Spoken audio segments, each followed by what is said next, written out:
Bienvenidos al Sur Taller Literario.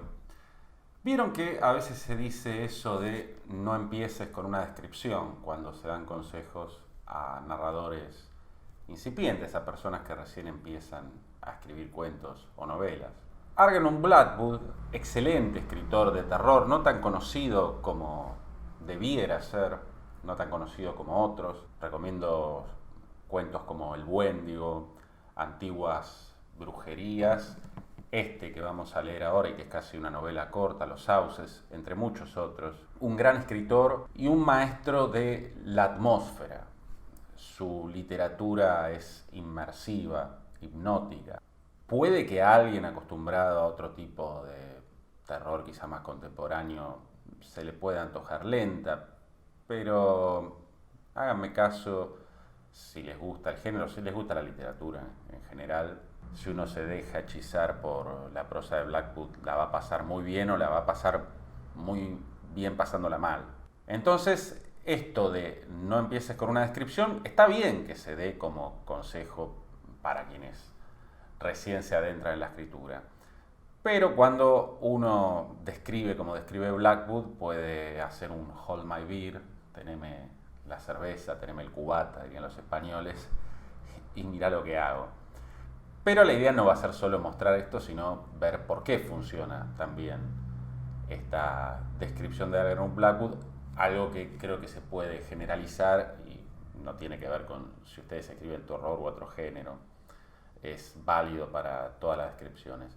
Así que primero, por supuesto, vamos a leer los primeros párrafos de este cuento barra novela corta, Los Sauces. Dice lo siguiente: después de salir de Viena y mucho antes de que uno llegue a Budapest, el Danubio entra en una región singularmente solitaria e inhóspita, donde sus aguas se extienden más allá de sus márgenes, en vez de seguir un canal principal, convirtiendo su vega durante millas y millas en un pantano cubierto por un vasto mar de achaparrados arbustos de sauce. En los mapas más detallados del país, esta zona desierta suele representarse como una mancha de un color azul suave, que va perdiendo intensidad conforme se aleja del cauce del río, y superpuesta a esta mancha puede leerse en grandes caracteres con amplia separación entre ellos la palabra Sumpfe, que significa marjales. En época de crecida de aguas, esta gran superficie de arena, bancos de jigarros e islas cubiertas de sauces queda casi por entero inundada, pero en temporadas normales los arbustos se doblan y crujen al capricho de los vientos libres, mostrando sus hojas de plata a la luz del sol en una llanura de desconcertante belleza y en continuo movimiento. Estos arbolitos de ramas péndulas, no poseyendo troncos rígidos, nunca acaban de alcanzar la dignidad de árboles.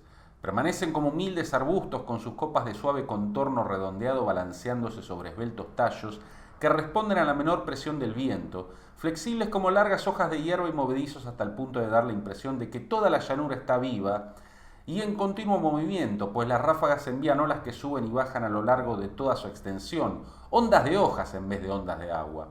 Un oleaje verde como el del mar hasta que las ramas se dan la vuelta y se elevan, dando paso a una marejada blanca y plateada al quedar expuesta al sol la cara inferior de las hojas. Contento de poder fluir lejos del control de sus rugorosas riberas, el Danubio se pasea aquí a su libre albedrío por la intrincada red de canales que se intersecan entre las islas fluviales con amplios cauces por donde las aguas se vierten con gran algarabía, creando remolinos remansos y espumosos rabiones, erosionando los bancos de aluvión, llevándose consigo porciones de tierra y grupos de arbustos de sauce y formando nuevas e innumerables islas que a diario cambian de forma y tamaño y que poseen, en el mejor de los casos, una vida efímera, ya que la época de crecida pone fin a su existencia. Hablando con propiedad, esta fascinante faceta de la vida del río se inicia poco después de salir de Presburgo, y nosotros en nuestra canoa canadiense, con la tienda de campaña y la sartén a bordo, la alcanzamos en el punto álgido de una impetuosa creciente a mediados de julio. Esa misma mañana, mientras el cielo enrojecía en el crepúsculo poco antes de la salida del sol, nos habíamos deslizado rápidamente a través de una Viena aún dormida y sigue. Bueno, lo primero que quisiera señalar es cómo hace la transición. Al principio podríamos hasta pensar que es un narrador en tercera persona, no hay indicios de primera persona, por lo menos que yo haya notado, y sin embargo de repente irrumpe el narrador o irrumpe esa primera persona y nos dice nosotros, bueno, en este caso una primera persona del plural, porque vamos a ver que él está con un amigo haciendo una excursión que por supuesto no va a terminar del todo bien, porque si no, no sería un cuento de terror y probablemente no sería un cuento entretenido. Pero esa primera persona irrumpe como si también fuera parte del paisaje, porque justamente el río lo lleva. Ellos lo alcanzaron al río en un punto álgido esa misma mañana. Ellos son también dominados por la naturaleza, dominados por el río, cosa que es relevante para el relato porque va a tener que ver con eso, con las fuerzas de la naturaleza o más allá de la naturaleza, o de una naturaleza que el hombre, el ser humano, no conoce por lo general. De todas maneras, lo principal que quería comentar es que esto es una descripción absolutamente dinámica. ¿Y cómo nos damos cuenta de eso? Fíjense en los verbos. Después de salir de Viena y mucho antes de que uno llegue a Budapest, el Danubio entra, ya el Danubio es sujeto activo. El Danubio entra en una región seguramente solitaria e inhóspita, sus aguas se extienden, convirtiendo su vega en un pantano cubierto, las imágenes, por un vasto mar de achaparrados arbustos. Fíjense cómo esto va a volver a esto, a la comparación de la vegetación con el mar. En los mapas más detallados del país, esta zona desierta suele representarse como una mancha de un color azul suave que va perdiendo intensidad conforme se aleja del cauce del río, y superpuesta a esta mancha puede leerse en grandes caracteres, bueno, la palabra Spruf. En época de crecida de aguas, esta gran superficie de arena, banco de jigarros e islas cubiertas de sauces, queda casi por entero inundada, pero en temporadas normales los arbustos se doblan y crujen al capricho de los vientos libres, mostrando sus hojas de plata a la luz en continuo movimiento. Estos arbolitos de ramas péndulas nunca acaban de alcanzar la dignidad de árboles. Fíjense cómo acá se usa mucho un recurso que tiene que ver con el animismo de las sociedades arcaicas, digamos. ¿Qué es el animismo? Deificar los elementos de la naturaleza. Tomar como Dios a la luna, al sol, al río, a los árboles también. Digamos que es un estadio religioso primitivo, justamente. Después van a venir los panteones de dioses, después las religiones monoteístas, pero las sociedades arcaicas tendían a animizar a los objetos de la naturaleza.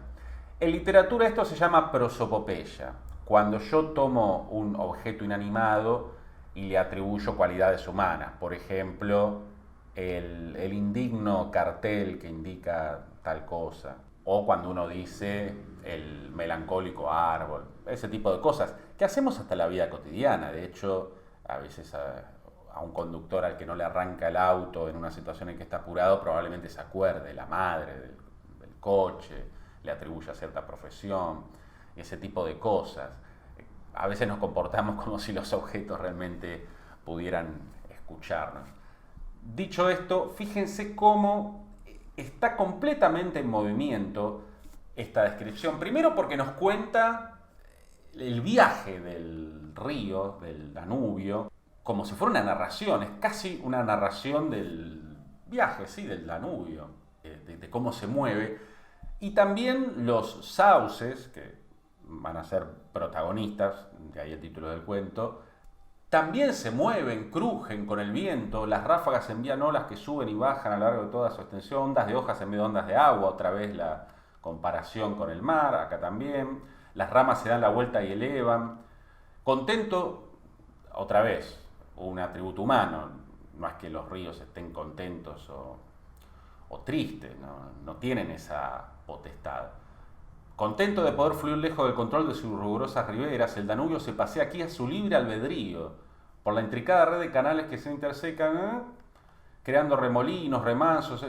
Bueno, fíjense, les recomiendo que busquen un PDF de este relato.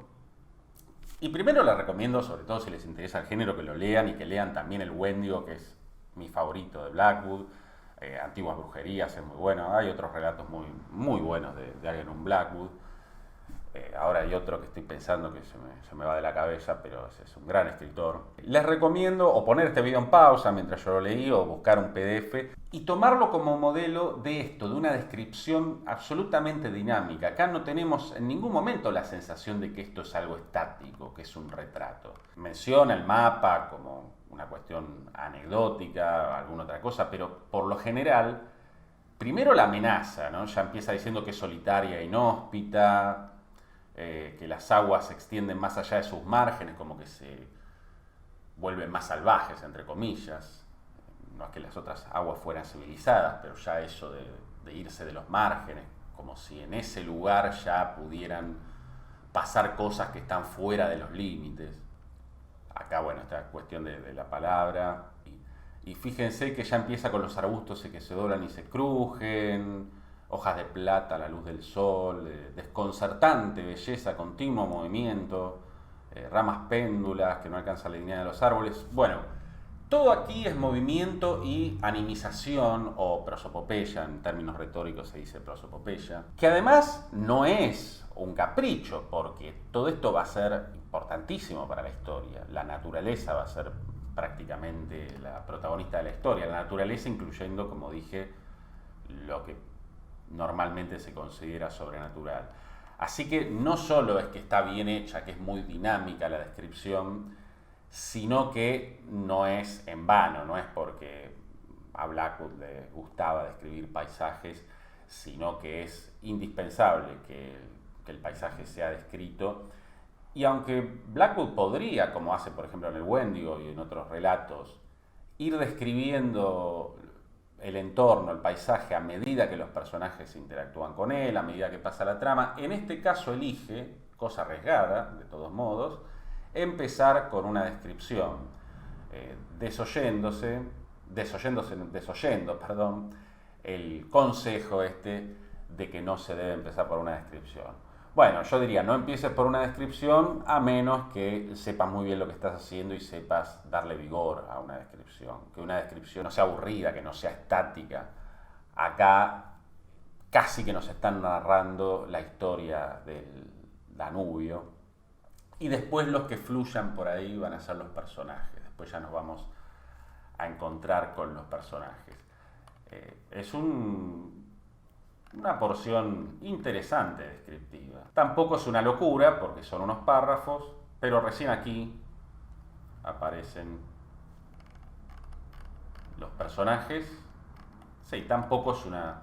Fíjense que tampoco se excede tanto, son 4 o 5 párrafos, pero sí empieza con una descripción, pero una descripción llena de movimiento, llena de acción. Insisto, bájense un PDF o pongan en pausa este video. Fíjense la cantidad de verbos que hay y la cantidad de imágenes en movimiento. En ningún momento es una descripción de Wikipedia, una descripción seca, estos arbustos miden tanto y tal cosa, tal otra, y el caudal del río es tanto. No es una descripción en términos enciclopédicos, ni pictóricos en el sentido de lo estático, ¿no? De hecho, el uso de esa metáfora del mar, de que se mueven como olas, que como una especie de mar, ese bosque, que también por supuesto tiene que ver con el simbolismo del mar, que representa lo inmenso, pero también la amenaza, lo que está más allá, lo inexplorado, además en la época que escribía Blackwood más inexplorado todavía. Ya hay algo sutilmente ominoso, amenazante en esta descripción. Esa sensación de que los personajes se están internando en un mundo en el que ya no hay control, en el que el ser humano ya no tiene cierto control o ilusión de control como se puede tener en las ciudades o en otro tipo de zonas. Aquí ya estamos entrando en territorio de la naturaleza y también, lo vuelvo a decir, de aquello que está más allá de la naturaleza o que la racionalidad o el intento de racionalidad humana ha dejado o suele dejar afuera de la naturaleza. Está como es una otra cosa de la razón. Así que insisto, esto creo que es interesante que lo lean si logré convencerlos el cuento, y sino que tengan ahí a mano esta descripción como un modelo para darle movimiento a sus descripciones. Esa es una manera de que no se vuelva tedioso, sobre todo cuando son descripciones, por supuesto, más o menos largas. Si son descripciones de un párrafo, quizá no haga tanta falta, pero en descripciones más o menos largas, si esto no aburre es porque estamos viendo casi una narración del viaje del Danubio e imágenes muy poderosas, por supuesto, no es una descripción enciclopédica, no es una descripción de Wikipedia. Así que espero que les haya gustado este video, espero que les haya sido útil y que les dé ganas de leer a Blackwood. Mi nombre es Alejandro, esto es El Sur, Taller Literario. Nos vemos la próxima.